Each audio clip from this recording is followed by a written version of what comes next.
لائیں کہیں کہ ہمارا رب اللہ ہے، پھر اس پر جم جائیں۔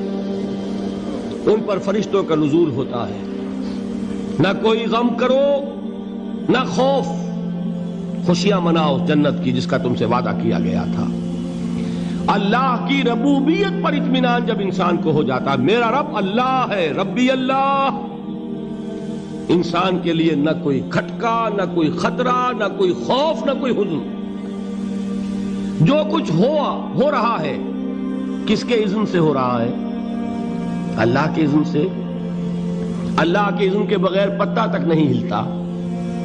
یہ کوئی اندھا بہرا مادہ نہیں ہے جس سے مجھے کوئی خوف ہو۔ اندھا بھینسا چلا آ رہا ہو اس سے تو ڈرنے کا ہر انسان کو ڈرنا چاہیے، نہ معلوم کس کو ٹکر مار دے۔ لیکن نہیں، اس کائنات کو چلانے والا ایک سمیع و بصیر خدا ہے۔ وہ جو میرا دوست ہے، میرا ولی ہے۔ اللہ ولی الذین آمنوا یخرجہم من الظلمات الی النور۔ اللہ اہل ایمان کا ولی ہے، ساتھی ہے، پشت پناہ ہے، مددگار ہے، حمایتی ہے۔ بتائیے جسے یقین ہو جائے کہ اللہ میرا مددگار، اللہ میرا محافظ، اللہ میرا پشت پناہ، اللہ میرا حمایتی، اس کے لیے کوئی خوف ہوگا؟ اس سے کوئی ڈر ہوگا؟ میں مثال دیا کرتا ہوں ایک بہت سادہ پنجاب کے دیہات کی۔ وہ بڑا چودھری ہے اور کوئی غریب کسان ہے۔ اس غریب کسان کے جانوروں کو ہر وقت اندیشہ ہوگا چوری کا، کوئی میری بھینس کھول کر نہ لے جائے، کوئی میرا بیل کھول کر نہ لے جائے۔ لیکن جس کے بارے میں یہ سب کو معلوم ہو کہ وہ جو بڑا چودھری ہے وہ اس کا دوست ہے، اس کی بچیا کو کوئی خوف ہوگا؟ اس کی بھینس پر کوئی ہاتھ ڈالے گا؟ اسے کوئی اندیشہ ہوگا؟ نہیں۔ کیوں؟ کہ وہ بڑا چودھری، بڑا اس کا یہاں کا سردار، جاگیردار، سب کو معلوم ہے وہ میرا دوست ہے، کوئی میرے خلاف اقدام نہیں کر سکتا۔ اس دنیا میں یہ چھوٹی سی بات اگر آپ کے دلی اطمینان اور سکون کا باعث بن سکتی ہے تو ذرا تصور کیجئے۔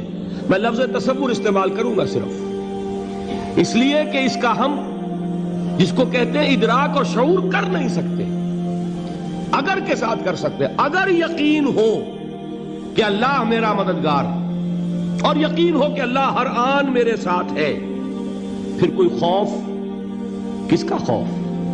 کوئی شے اللہ سے بالا تر ہے؟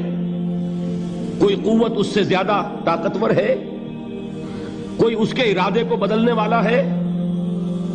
کوئی اس کی مشیت کے آڑے آنے والا ہے؟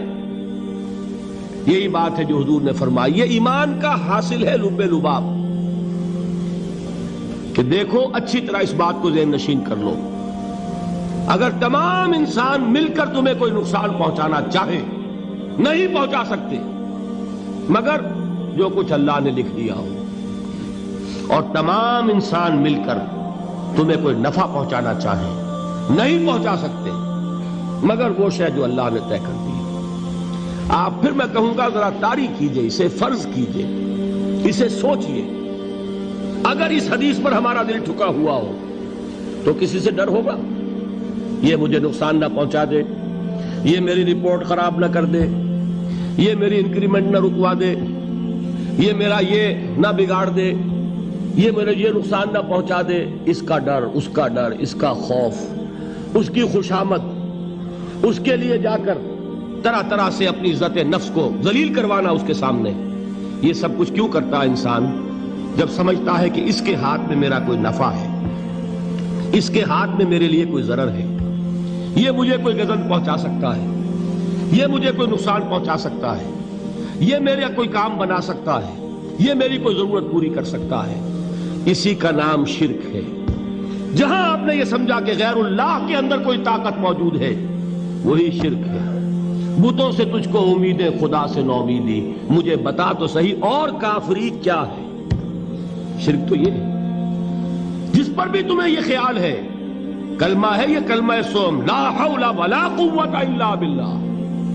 ذرا اس پر دل کو کبھی اگر آپ تصور کریں، پھر فرض کریں، دل ٹھک جائے اس پر، کوئی طاقت نہیں۔ یہی بات تھی جو شیخ عبد القادر جیلانی رحمۃ اللہ علیہ نے اپنی وصیت میں اپنے بچے سے کہی. 11ویں دینے والے ہیں، لیکن حضرت شیخ عبد القادر جیلانی کی وصیت اور تعلیمات کو کتنے لوگ ہیں کہ جانتے ہو؟ یہ جن مقامات تک پہنچے ہیں وہ کس چیز کی بدولت پہنچے ہیں؟ انہوں نے جو پیغام دیا وہ کیا تھا؟ اے میرے بچے، جس طریقے سے قرآن مجید میں حضرت لقمان کی نصیحتیں جو ہے نقل کر دی گئی ہیں، میں یہ عرض کروں گا بالفرض اگر قرآن حضرت عبد القادر جیلانی کے بعد نازل ہوا ہوتا تو شیخ عبد القادر کی یہ نصیحتیں بھی قرآن میں درج ہوتی. اتنی اونچی نصیحتیں ہیں. اے میرے بچے، اس حقیقت کو ذہن نشین کر لے، لا فاعل فی الحقیقت ولا مؤثر الا اللہ. اس کائنات میں نہ کوئی فاعل حقیقی ہے نہ مؤثر حقیقی ہے سوائے اللہ کے. کسی شے میں کوئی تاثیر نہیں اگر اللہ نہ چاہے. آگ جلا نہیں سکتی اگر اللہ نہ چاہے. پانی ڈبو نہیں سکتا اگر اللہ نہ چاہے. زہر ہلاک نہیں کر سکتا اگر اللہ نہ چاہے. کوئی چیز فائدہ نہیں پہنچا سکتی اگر اللہ نہ چاہے. تو در در پہ کیوں سر جھکاتے ہو؟ در در پر کیوں جبیں سائی کرتے ہو؟ سب کے سامنے کیوں ہاتھ پھیلاتے ہو؟ ایک اللہ سے مانگو. ایک اللہ کے سامنے زمین پر اپنی جبین رکھو. لا فاعل فی الحقیقت ولا مؤثر الا اللہ. نظر آتا ہے ہمیں کہ پانی پیاس بجھا دیتا ہے. پیاس بجھانے کی صلاحیت پانی میں نہیں ہے، اللہ کے اذن سے. کھانا بھوک مٹا دیتا ہے، بھوک مٹانے کی صلاحیت کھانے میں نہیں ہے، اذن رب میں. دیکھیے یہی یقین تھا. حضرت موسیٰ علیہ السلام کا واقعہ یاد کیجئے.